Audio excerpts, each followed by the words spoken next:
Moi, je pense que quand on aime les gens, c'est pour la vie. Et est-ce que parce qu'on aime, on doit se fermer aux expériences nouvelles? J'ai eu envie à un moment de faire une sorte... j'ai cru à un moment que ce serait un film, disons, testament ou un film somme qui reprenait tous les thèmes de mes films précédents, à l'exception peut-être des thèmes de la violence dans les HLM.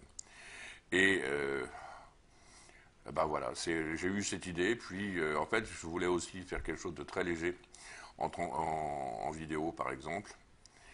Et puis on s'est rendu compte que ça coûtait encore plus cher de faire ça en vidéo. Ça coûtait plus cher qu'en 35, alors on a fait le film en 35, et puis voilà. Mais là aussi, je voulais mélanger un certain nombre de choses. Les choses que vous trouvez dans le film, c'est-à-dire des éléments à la limite de la philosophie, des éléments sociaux, des éléments à la limite du domaine scientifique et des éléments émouvants, ainsi que 2 ou 3 éléments liés au sexe. Ce qui d'ailleurs sera le dernier film, si j'en fais d'autres, dans lequel il y aura des séquences de sexe comme celle-là. Il y a une trilogie, c'est terminé. Il y a toujours soit l'imaginaire, soit quelque chose de purement et simplement fantastique.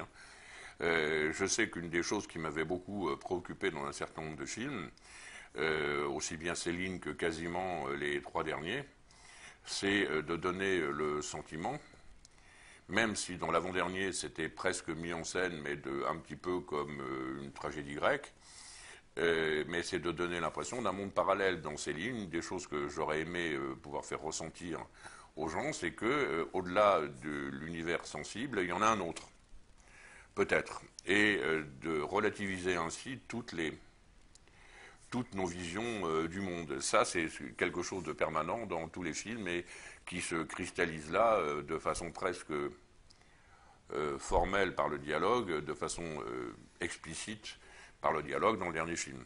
Puisqu'on y dit à un moment, une grosse partie du film, dans une partie du film, on nous dit clairement que nous avons une perception complètement déformée, partielle du monde, et que même ce qu'on appelle le monde, on ne sait pas ce que c'est, finalement. Donc il y a une relativisation systématique du monde, de la perception du monde dans lequel nous vivons. Ça, c'est ce qu'il y a dans tous mes films. On a un regard très proche l'un de l'autre par rapport à l'amour. Et donc, il y a... Et par rapport au rôle de la femme dans les rapports entre les hommes. Donc il est difficile pour moi de ne pas être sensible à ça. Et aussi dans la magnifique comédie qu'est la vie. L'épouvantable et magnifique comédie qu'est la vie. Jean-Claude, c'est mystique. C'est essentiellement mystique. La musique est là pour... L'image, c'est matériel malgré tout. Et la musique permet de faire élever l'image. Je me rappelle dans Chose secrète, là pour une fois, je n'ai utilisé que des musiques classiques, tout simplement pour renvoyer au fait du côté quasi éternel de la problématique sexuelle et de ce qu'on voyait dans le film. Et la musique, parfois, a été utilisée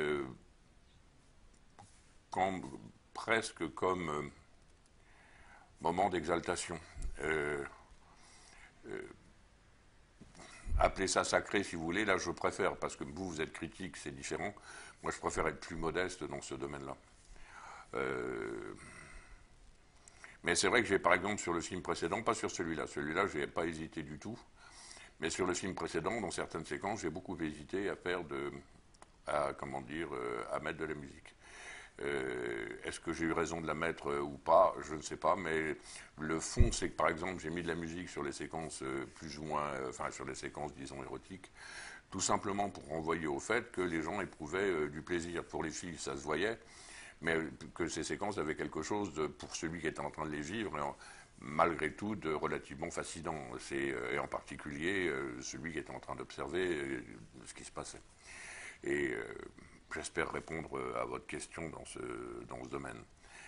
C'est vrai aussi que, par exemple, dans le dernier film, que j'ai pas revu depuis un certain temps d'ailleurs, il est évident que quand on voit, par exemple, la jeune femme là, s'allonger dans l'herbe jaune avec le vent et les grands paysages, la musique est destinée à un côté à la fois apaisant et c'est vrai qu'elle renvoie peut-être à des trucs légèrement mystiques, c'est possible. Si vous voulez, voilà comment je pratique en ce qui concerne la musique. Quand je suis en train de faire le montage du film, le montage qui se fait automatiquement en 35 dans le système traditionnel avec la table et autres. Chez moi, je commence à voir les musiques qui pourraient coller au film.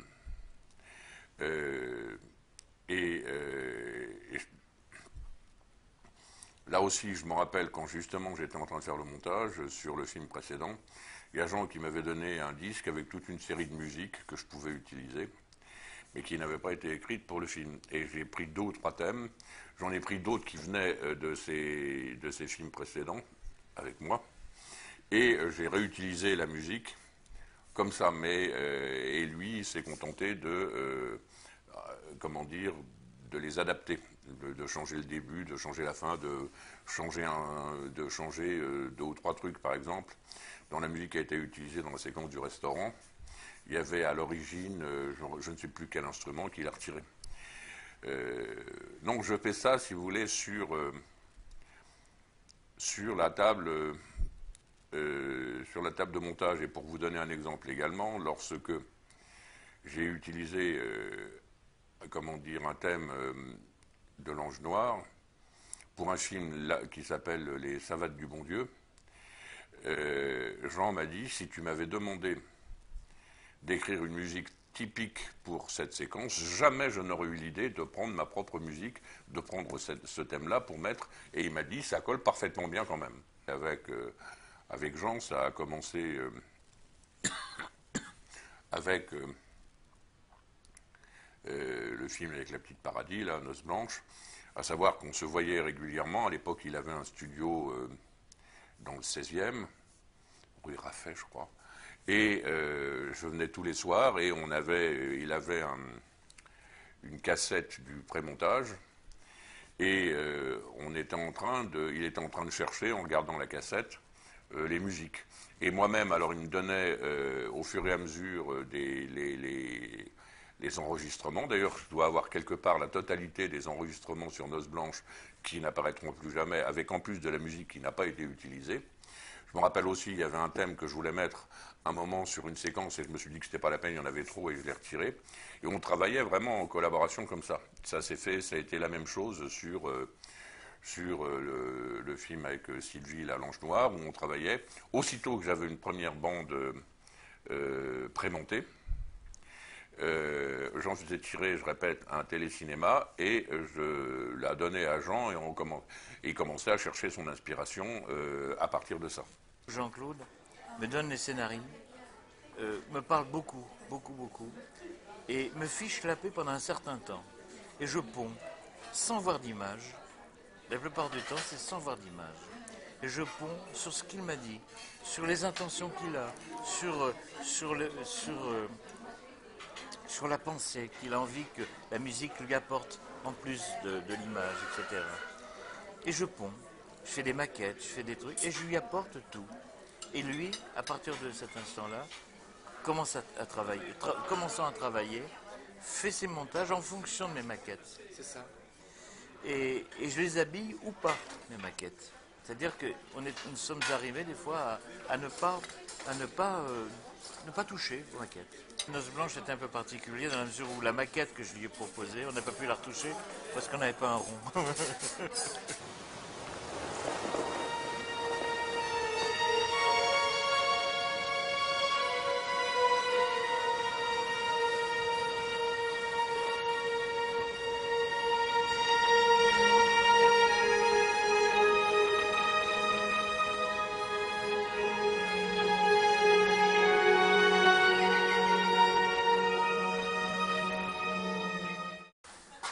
Il me parle d'émotion, il me parle l'impression. Il me parle beaucoup plus comme si j'étais un peintre qu'un musicien. D'ailleurs, je trouve ça gratifiant. Oui, oui. Il me parle de couleurs, il me parle de... Il me cite des phrases, mais il n'est pas du tout... il n'est pas partisan pour me dire il faudrait faire comme ci, comme ça. Il n'est pas comme ça, non. C'est un des rares metteurs en scène qui n'a de leçons à recevoir de personne. Avec les autres metteurs en scène, souvent, j'ai tendance à ouvrir un peu ma gueule parce qu'il y a des choses qu'ils ne voient pas. Peut-être qu'ils ont trop de travail. Attention, la plupart des autres metteurs en scène sont des types qui font 2 films par an, des fois plus, pour la télé. Hein. Jean-Claude fait un film tous les 2 ans, tous les 3 ans. Donc c'est une pensée forte qu'il a par rapport à son œuvre, que ne peuvent pas avoir des metteurs en scène qui travaillent plus à la commande. Lui, il fait son œuvre. C'est un auteur, Jean-Claude. C'est pas un metteur en scène. C'est un auteur. Enfin, c'est comme ça que je le vois. Mais en plus, c'est un amoureux de l'image, un amoureux de l'histoire du cinéma. Je souhaite que, une bonne fois pour toutes, on se taise sur comment dire, et que l'on admette le grand mec qu'il est dans le cinéma. Beaucoup de gens le savent. Mais il y a encore une profession, notre profession, joue les autistes avec lui.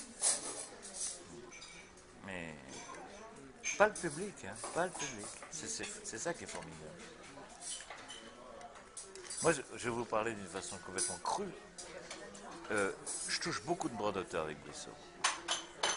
Ce sont des films qui me rapportent beaucoup d'argent. International? Oui. Au Japon, par exemple? Au Japon, aux États-Unis. Jean-Claude est très aimé dans le monde entier. Pas le cul. Justement, c'est autre chose. Il n'y a pas de cul dans les films de Jean-Claude. Il n'y a pas de cul. Il n'y a pas de cul. C'est tout à fait autre chose. Jean a beaucoup regretté de ne pas faire la musique de ce film. C'est que tout simplement, lui, il était parti dans une voie complètement différente.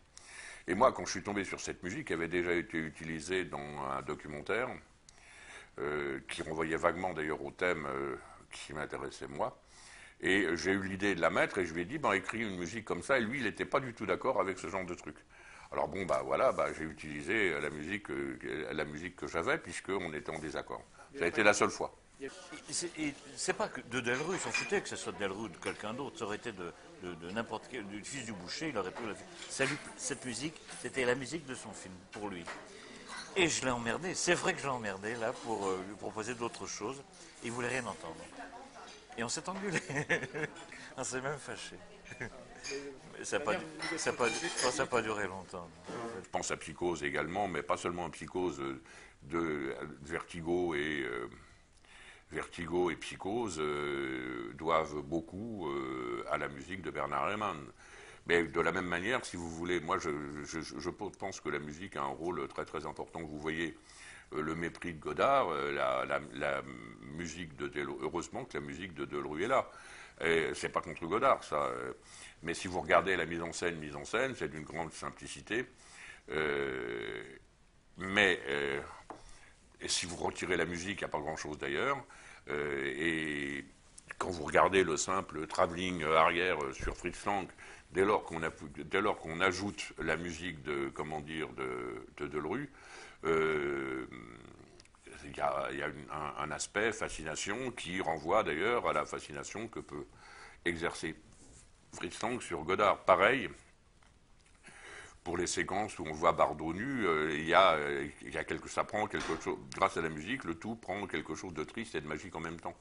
Moi, je pense, par exemple, que dans les écoles de cinéma, où on est sans arrêt en train de parler de l'image, je pense que moi, ça m'exaspère, parce que le cinéma, c'est pas une image, d'abord, c'est pas de l'image, c'est une succession d'images qui sont montées d'une certaine manière, et avec une bande sonore. Et dans la bande sonore, il y a la musique. La musique, elle est souvent extrêmement importante. C'est même souvent la musique et la bande sonore qui donnent la force émotionnelle à un film, beaucoup plus que l'image. J'aime bien les films où il n'y a rien. J'aime bien les films silencieux, j'aime bien les films où il y a du silence. J'aime pas trop la musique dans les films. C'est très curieux. Je suis un vieux con. J'adore le cinéma d'autrefois, français, où il y avait pratiquement pas de musique. Quand la musique arrive, c'est un personnage qui raconte quelque chose en plus. Mais la musique qui raconte en permanence, qui est là simplement pour apaiser le lecteur, ça m'est complètement insupportable. J'ai jamais fait le film de ma vie, le film que je voulais faire un jour dans ma vie. Et bien, je me les invente, ces films. Alors, je prends des scénarios que je lis. Et je fais. Alors, depuis 2 ans, à peu près, je prends des nouvelles de Stefan Zweig. Je ne sais pas si tu connais Stefan Zweig. C'est un auteur autrichien qui est mort en 1942.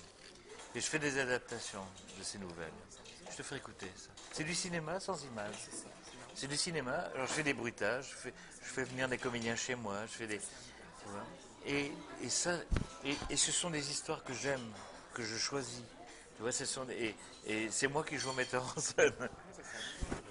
Et ça me plaît, ça. Ça me plaît, c'est ce que j'aime le plus faire actuellement.